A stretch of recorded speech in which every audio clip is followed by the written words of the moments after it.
You are behaving like the local agents of a foreign power that has an interest in stopping India's economic growth and undermining economic policies, our growth story, and our stock markets. And you indirectly affect the retail investors. These are strong words of condemnation from a top jurist for the Congress party, which has been leveraging the US indictment of 8 Adani Group officers, including Chairman Gautam Adani and his nephew Sagar Adani, to disrupt parliament proceedings and build pressure on the conglomerate. And this wasn't all from Mahesh Jethmalani. The Congress party is blindly relying on, an indictment against an Indian conglomerate which has done extremely useful business, undertaking useful businesses for India abroad, and it is trying to undermine them. It has succeeded in competition to get contracts for ports, etc., against many enemy countries of India. This is not in India's interest.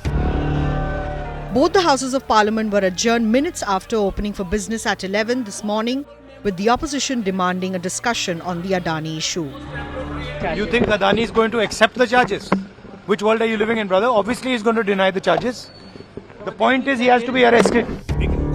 Jethmalani supported claims by the Adani Green Energy that there were no bribery charges against Gautam Adani and Sagar Adani, or allegations of the duo violating the US Foreign Corrupt Practices Act in the US indictment.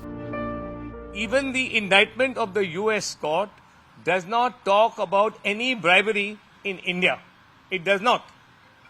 It only says there was a conspiracy to bribe. There is no violation of the Foreign Corruption Prevention Act in India. Neither the Adanis nor even Adani Greens, which is the bond holder, which is the bond issuer, none of them have been cited as giving any bribes in India. Jethmalani has accused the deep democratic state apparatus in the US of engineering the indictment against the Adani Group. He said that the deep state in the US had become extremely hostile to the Indian government beginning 2023, and the indictment against Adani Group was part of their efforts. Bureau Report, Business Today TV.